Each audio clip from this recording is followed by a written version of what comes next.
சாப்பிட்டோங்களா காலையில். அப்புறம் டிராஃபிக் வேற. அந்த காட்டு நின்றுச்சுடா அந்த டேம்.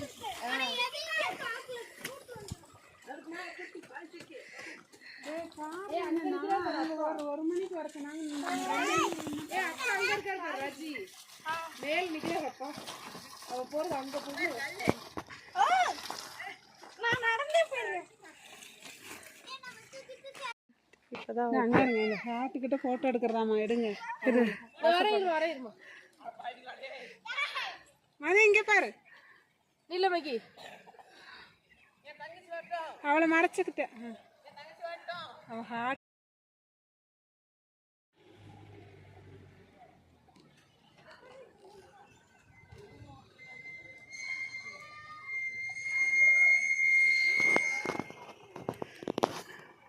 GPS signal lost.